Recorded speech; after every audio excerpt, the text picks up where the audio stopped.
Hello, and welcome to The Key. This is a podcast by the Unlock Foundation that is centered on women's worth and focused on empowering women to close the pay gap in their own lives. My name is Severia Harris, and I have the honor and pleasure of serving as the Executive Director of the Unlock Foundation. Today, I am joined by my friends, my colleagues, and my very precious board members for the Unlock Foundation. Today, we are going to be inviting you into our world where we are pioneering conversations that are real, hard, true, and honest about self-worth, networking, and what we as women need to do to close the pay gap in our own lives. Ladies, please introduce yourselves to our community. Hi, everyone. I'm Lauren. I'm sitting here in New York, and I have the pleasure to lead our partnerships. Hey guys, I'm Nishita. I'm calling in from New York, and I'm in charge of technology. Hey y'all, I'm Rochelle. I'm based in New Jersey, and I'm in charge of marketing. Hey, I'm Sabrina down in sunny South Florida, and I'm the corporate secretary for the foundation. Hi, I'm Liz in Pennsylvania, and I lead our operations. Hello, everyone. This is Olga from Pennsylvania, and I'm the foundation treasurer. Now, for our listeners, we never ever get together in this way. This is the first time that actually the board is getting together to have our own key conversation. So we are in the hot seat today. I'm answering questions. You'll see in all the rest of this series, I never answer questions. Today, actually, one of our board members is going to ask me the signature conversation. So we are welcoming you in for this very special experience. Ladies, let's get started. Let's do it. Hey. All right. So we know that at the Unlock Foundation, we say your network is your net worth. What is the first thing that you all think of when you hear the term network? Old school. Necessary evil. FML. Resource group. Dreadful. The old me would say cringy. The new me would say opportunities. Well, given all of those very lovely descriptions, it's probably not surprising that many women find networking challenging, but I want to actually just start by asking the question, why do you all think we have those reactions? Why do you all think that ladies find networking so challenging? I think there's a lot of reasons out there, and there's a lot of articles about why women don't network as much as men, why we don't have big enough networks as men. But I really think it comes down to it wasn't built for us and isn't there for us in the way that we would enjoy, celebrate, and appreciate. And that's why we have this mission here at Unlocked to really shape the networking opportunities around who we are, what gives us joy and excitement and pleasure. And without that, it is all of those things that we just said, dreadful, painful, FML, all of those. And by creating and curating something that is worthy of us and our time that is so, so precious as women, it will make networking something that isn't all of those bad descriptions that we just gave.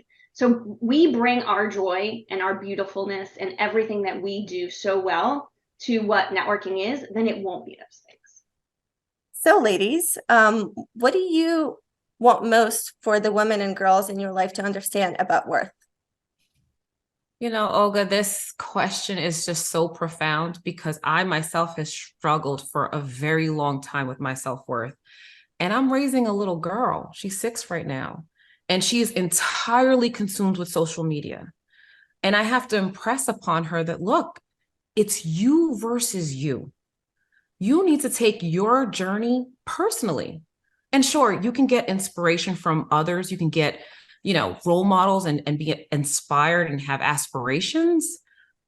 Matter of fact, I even encourage women and girls to surround yourself with friends and a network that are doing things that you aspire to do so that you can leverage the work that they've done, take on their resources, and essentially travel or navigate the path that they've already paved.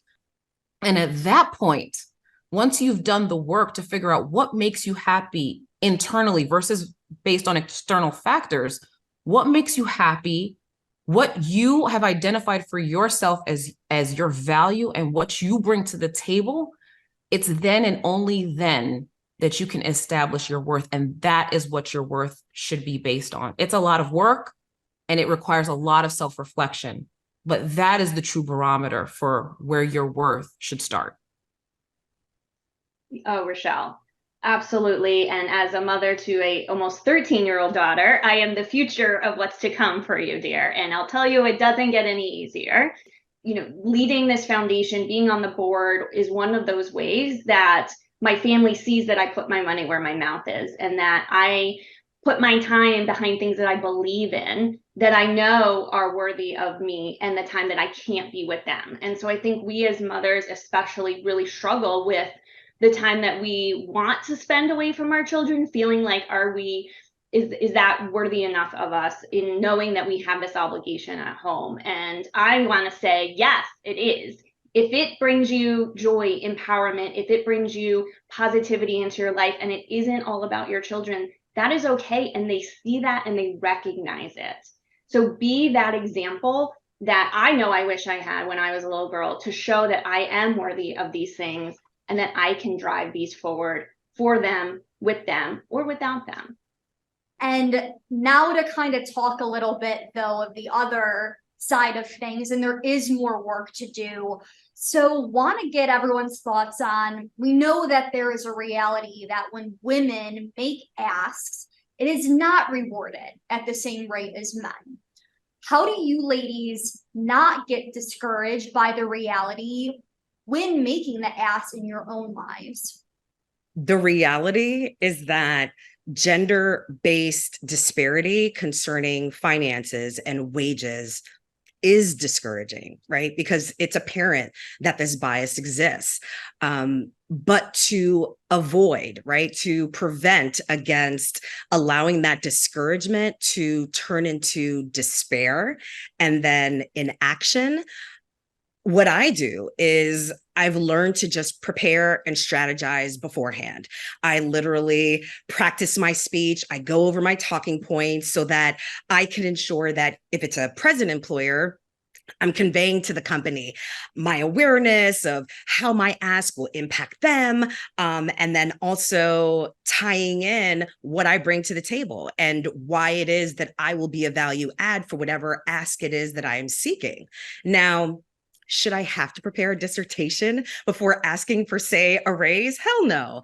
But complaining about it has gotten us nowhere. And so it's so great that we're having this conversation as women, like you said, in a comfortable way, because as we get more and more comfortable with having the conversation and we learn the tools to ask in the right way, we strategize, we plan, we make sure we're speaking in a clear, concise way, demanding what we deserve to our employers and to our professional employers, the road will get easier, right? So since I know going in, I'm not going to be paid my value unless I demand it, guess what I'm going to do?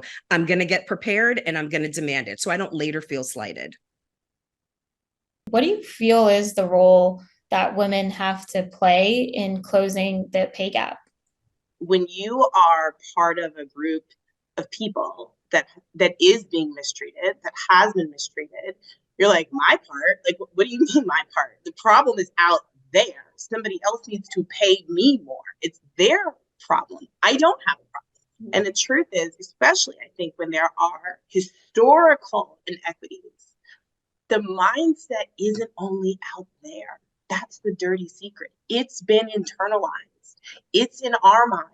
It's in our mom's minds. It's in our grandmother's minds. It's in our sister's minds. It's in our friends' minds. There's a reason that Unlock is the only place women are having these conversations, because to some degree, culturally, we have accepted as women that this is not a conversation on par with losing weight, getting your hair done, work-life balance, all these topics that we deem safe and standard, and we have not put getting paid in that bucket. And so that's the part that I think we as women have to own, is unlocking ourselves, unlocking our mentality, and moving getting paid onto the map of things that we talk about with our friends, with our family, with our mentees, with our community. And that's the way that we are not complicit in our own oppression. So I kind of know we're talking futuristic, but I guess to take us back a little bit, would love to hear from you ladies. How were your expectations around compensation shaped from the very beginning? When did that happen for you? For many of us, right? Expectation of compensation was literally, okay, what's the salary that the employer is offering, right? That's what I expect to get. I didn't know that there was any type of negotiation, asking for more, God forbid, especially culturally. I come from a Caribbean background where it's you don't ask for too much. You should be grateful for what you receive and you proceed on. And life will reward you as you're doing the right thing and you're taking on what's given to you. And so my expectations, my idea around compensation really didn't change until after law school. I think my first kind of position after law school, I was faced with the unfortunate but creative challenge of having received 2 job offers at the same exact time, same salary, a little bit of a different culture. And I thought, oh man, I don't know which one I want. But I decided, all right, I'm going to go with X, right? And I said, I'm going to be creative in how I reject the other one, because of course I was instilled, be nice, be professional always. So I said, I'll just tell them, thank you so much for the offer. I received another offer that exceeded the salary that you were providing me. So I'm going to proceed with that one. Girls, literally within 20 minutes, I sent this as an email. I got a phone call, not only matching the offer, but then saying, oh, we'll give you corporate equipment and we're going to add to your benefits and we're going to give you a stipend. Stipend? What? I didn't know about that. And so it dawned on me, all I have to do is ask. All I have to do is put it out there in the world and gasp. I may just receive it. And so thereafter, my idea, my framework regarding compensation is to always demand more. Given the magnitude of the pay gap disparity, why is it, and this is for all of you ladies, why is it that you think that conversations about what we're earning as women aren't a bigger focus on our career discussion? Sabrina, I know you posed the question to all the ladies, but I'm just going to go ahead and yell out the patriarchy. That's why. That's the problem. But if I am truly honest and self-reflective about what the issue is here, is that it is an incredibly taboo and uncomfortable topic. And look, I don't think we're deserving of transparency because we're not demanding it. And that's even amongst us friends. Like, I went to lunch with a girlfriend who was talking about how she's working crazy hours, trying to manage her life. And I blanketly asked her, how much do you make? And you could immediately see her tense up. You could see her want to run away, check please. And I was like, girl, this is how much I make. Please tell me you're at least making more than me if they're working you that many hours. And it really opened my eyes. We're not even having the conversations with each other. I don't know how much any of y'all make.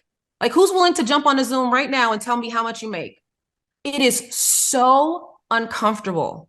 And why? Why? And I think that's why I value Unlocked, because we are going to get to a place with each other where I will shout out how much I make. And I'm like, girl, you making the same thing?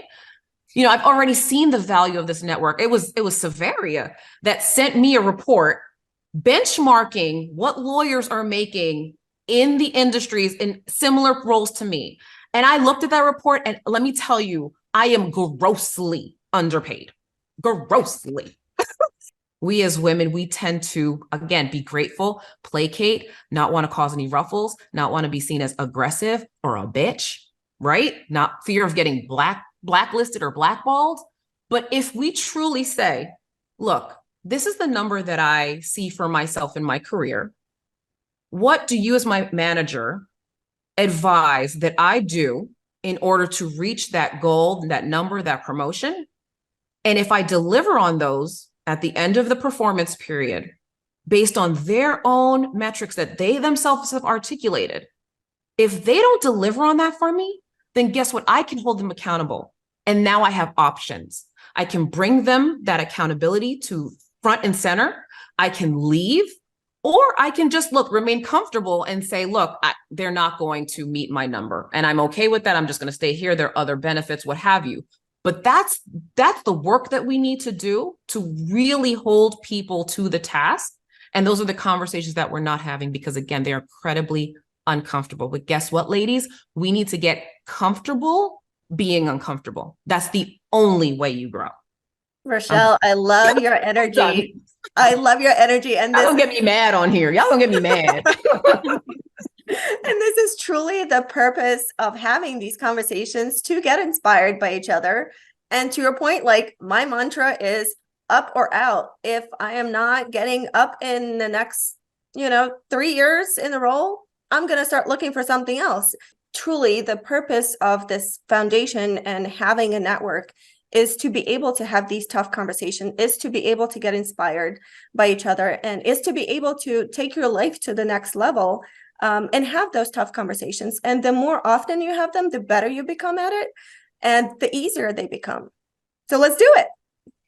Let's do it. And ladies, look, we're talking about struggling with asks. I'm about to ask y'all a question. Let me get into character, put on my moderator glasses. I'm channeling my best Severia. Okay. And we talked about this struggle with making asks, right? So let me ask you, what is the reason that you believe women struggle to make asks on behalf of themselves? Boldness isn't a trait that is appreciated or rewarded when it's present in women. In men it is, but not for women. I think it's just important to remember that that's what is, like, you have to separate what is society telling me versus what I want. And if what is it that you want is the CEO position, if that's your goal, go after it. Find the network, find the women that'll help you, the mentors, the resources that will encourage that. And that is honestly what's been so rewarding for me with Unlocked, with the women in my life, and especially the women mentors in my life, because without them, like, they're the ones that really understand, more than anyone, what you're going through. And it's they need to advocate and kind of sponsor you to get to those next levels, and help you kind of find your own voice when, even if you are ambitious, sometimes you self-sabotage and squash it because it's the stupid society and patriarchy, like Rochelle, you said, that messes with your mind. Taking yourself back to where you first learned about the pay gap, were you surprised to learn that the pay gap is worse for professional women? Yeah, I will say that was actually a huge unlock for me. When we were putting together this foundation, I was stunned to see that the more degrees and the higher you progress at the scale makes the likelihood of you experiencing the pay gap worse. The older you get, the fact that you will experience the pay gap gets worse. And even when we were putting together the foundation, someone said to me, like, well, how are you going to get people to really be invested in this cause? Because there's so many other causes to care about. But if you think about it at the fact of, like, how about this? Half the population is underpaid because of their gender. And that's why I think that the work that this group is doing to pioneer a new conversation and a new culture around closing that pay gap and supporting women in the fight to close the pay gap in our own lives is really important. I did not even know there was a pay gap because I did all the things right. I did everything they told me to do. And it wasn't until, again, this group, Unlocked, came into my life and we started forcing the issue and we started sharing resources and we started opening our eyes to the data, and the data is outstanding. Data is what it is. Like, there's no way to get around the data. It literally is what it is. And it opened my eyes to the fact that something needs to be done. And I can't impress upon our watchers and our listeners enough that your network is your net worth. Surround yourself with women and people. It doesn't even have to be women. Surround yourself with people who are in the positions that you aspire to be in. Get them to be your mentors. Get them to be your sponsors. Start information sharing and start having the conversation, because ignorance is bliss, let me tell you. And I am literally mind blown every time I see the numbers and every time they roll out the equal pay day calendar and how many days it is into the year until a professional woman, a white woman, a Black woman, an Asian Pacific woman, an LGBTQIA woman finds out that she actually is now on in parity with a white male. It is literally astounding. But that just goes to show you that our network is so, so important. And with that said, I am going to transition into moderator role and ask you ladies a really important question around networking, which is, you heard it at the top of the recording. We all had very visceral reactions to networking, but let's see if we get somewhere different by the end of this conversation. Greatest enemy or greatest support? What is your mindset when it comes to going to networking events? Thank you, Ms. Moderator. I will have to say it's 75-25 in favor of support. Before, it was just something that I had to do to get further. If I went to a networking event, a lot of times, I just like talking to people. If you guys couldn't tell before, I just like to talk. So I would go and I'm just curious about different people stories. Everyone has a story, and just trying to learn from others and get to know other people. But I think what we are starting to change, and that unlock for me after working, is you can break the barriers between personal and professional. Like if you keep it separate, it'll always be separate, and then you're just you're not you're actually decreasing your network and doing twice the work, because you're not allowing yourself to kind of merge those circles. So networking isn't something that you have to do, but it's just like going outside and talking to anyone. It's just something that should feel natural and fun. Like if it feels like work, then then you shouldn't be doing it.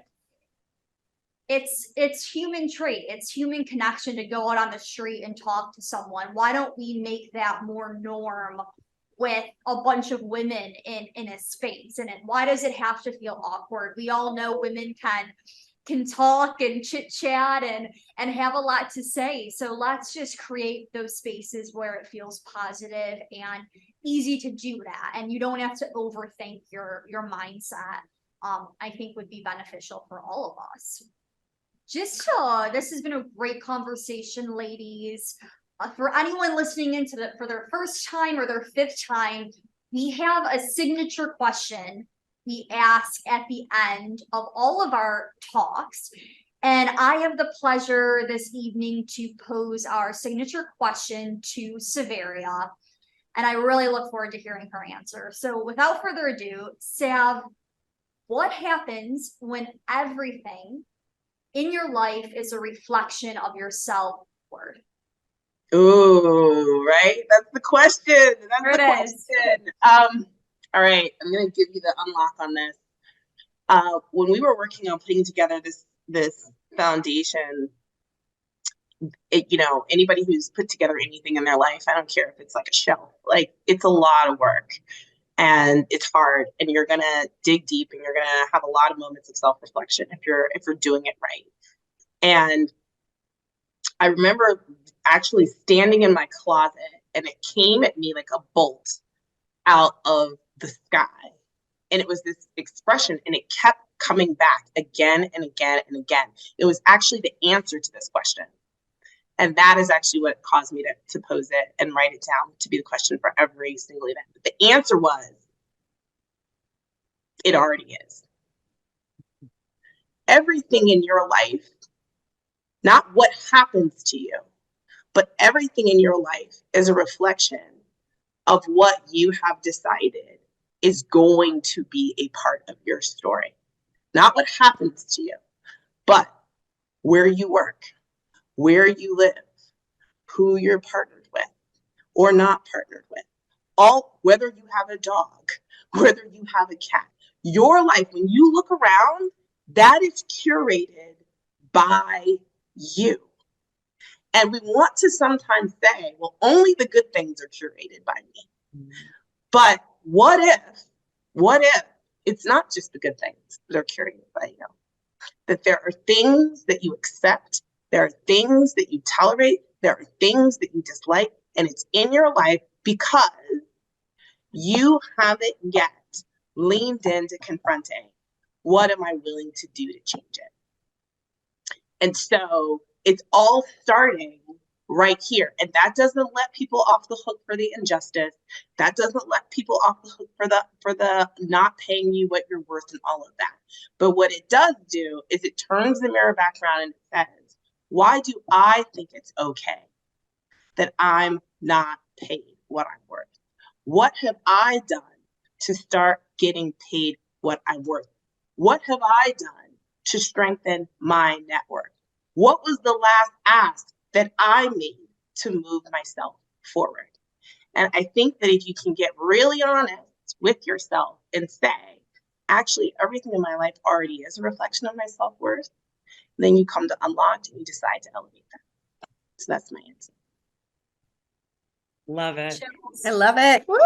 I All know, right. chill, chill. All right, ladies. Literally So that's it. That's the end of our first key conversation. You're never going to have the board together. That's like a wrap. You'll see some of us cameoing in and out of other conversations with special guests and panelists. If you want to meet us in person, come to our in-person events. And you can network with us in person. You can practice your networking. But I do want to celebrate this very special moment. And so I'd like to raise a glass to this board. These are the women, these faces you see here are the ones who make this happen, who bring you content, bring you events, bring you speakers, bring you swag every single month. And cheers to these ladies. Let's dance. Cheers. Cheers. Salud.